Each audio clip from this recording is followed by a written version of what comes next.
You think anesthesia is sleep. It isn't. Sleep is something your brain chooses to do, a controlled descent into a state it knows well, a state it can leave whenever it decides to. Anesthesia is different. Within seconds of this medication entering your bloodstream, billions of neurons begin changing how they communicate. Your body stays alive, your heart still beats, your lungs still move, but consciousness itself, the thing that makes you aware that you exist, begins to disappear. And nobody fully understands why that happens. Not completely. Not yet. What we do know is stranger than you think. This is what really happens to your brain under anesthesia. Most people think anesthesia is sleep. Deep sleep. The kind where you close your eyes and when you open them, it's over. And on the surface, it looks exactly like that. You count backward from 10, you never reach 3. You open your eyes and someone is telling you it's all done. But here's what's actually different. When you sleep, your brain is extraordinarily active. It cycles through stages, it consolidates memories, it processes emotions, it dreams. It maintains the ability to respond to its environment. A loud noise will wake you. Your name will wake you. Pain will wake you.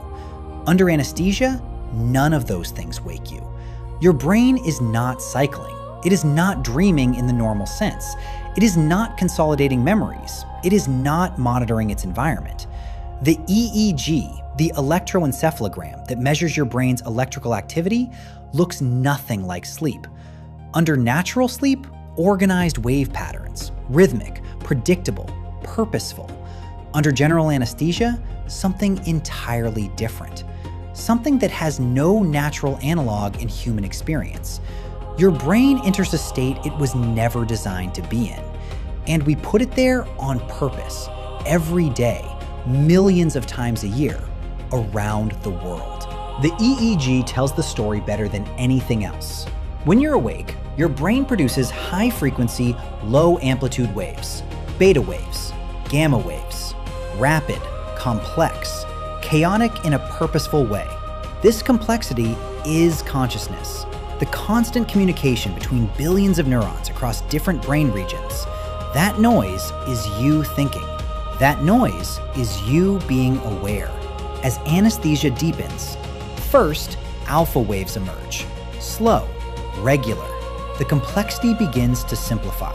It looks peaceful from the outside. Something very different is happening inside. Deeper still, the waves slow further. Delta waves, the slow rolling oscillations of deep anesthesia. Then, burst suppression, periods of near complete electrical silence, interrupted by brief bursts of activity. On the EEG, it looks like this: flatline, burst, flatline, burst. The deeper the anesthesia, the longer the flat lines. The more suppressed, the bursts. At very deep levels of anesthesia, the EEG goes completely flat, an isoelectric line, electrical silence.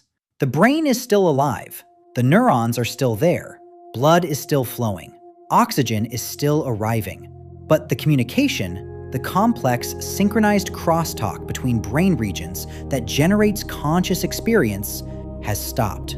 This is what anesthesiologists are managing every time they titrate an anesthetic. They are navigating the depth of this suppression, deep enough for unconsciousness, not so deep as to cause harm.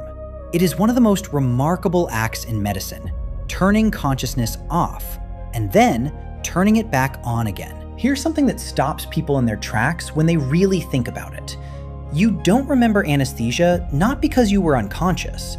Some patients are not fully unconscious during every moment of every anesthetic.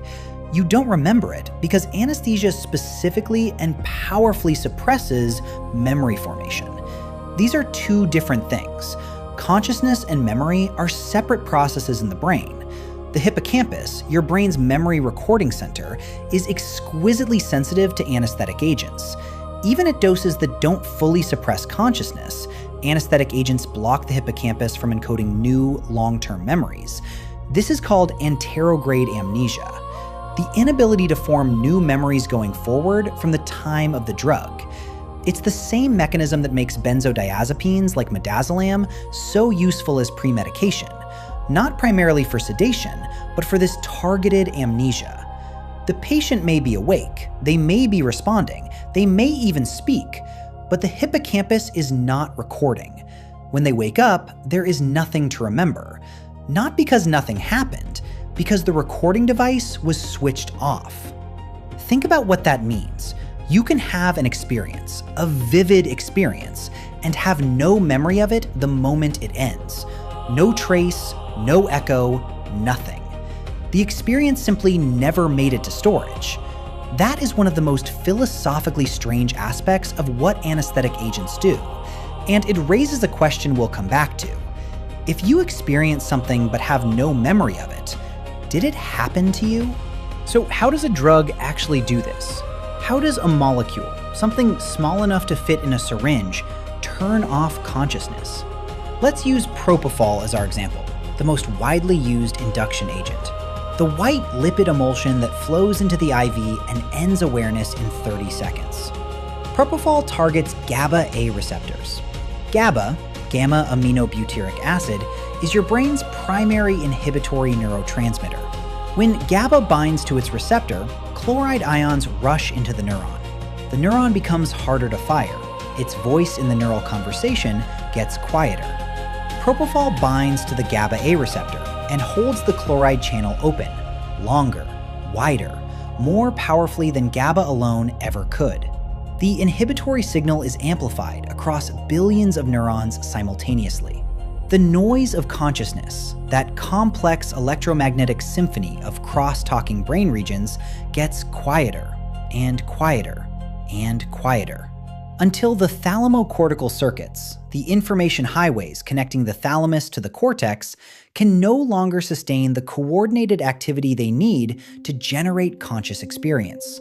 The signal breaks down, the symphony stops, and in under 30 seconds, the patient is gone. Not dead, not sleeping, simply no longer there. The most elegant pharmacological disruption of human consciousness ever designed. And we do it millions of times a year. And this brings us to the question that anesthesia researchers, neuroscientists, and philosophers have been circling for decades. What actually is consciousness? We know how to turn it off. We've been doing it for over 150 years. We still don't fully understand what we're turning off. There are competing theories. The global workspace theory. Consciousness arises when information is broadcast globally across the brain, when different regions communicate with each other simultaneously about the same thing. Anesthesia disrupts this global broadcast. The regions become isolated, each doing their own thing. No unified experience. The integrated information theory. Consciousness is a property of how integrated and complex a system's information processing is, measured as a value called phi. Under anesthesia, phi drops dramatically. The brain becomes less integrated, less complex in its crosstalk. Consciousness, by this theory, is not a binary switch, on or off. It's a continuum, a spectrum of complexity and integration. And anesthesia moves you along that spectrum, from the rich complexity of waking consciousness toward something simpler, something quieter, something that is not yet the same as nothing, but approaches it. What is it like to be there? We don't know. Patients who have awareness during anesthesia sometimes describe, not pain necessarily, but a strange, unreachable quality. A world experienced but unreportable, felt but not remembered. And patients under deep anesthesia report nothing. Not darkness, not sleep, just a gap. One moment you were here, the next moment you are here again. And between those two moments, nothing.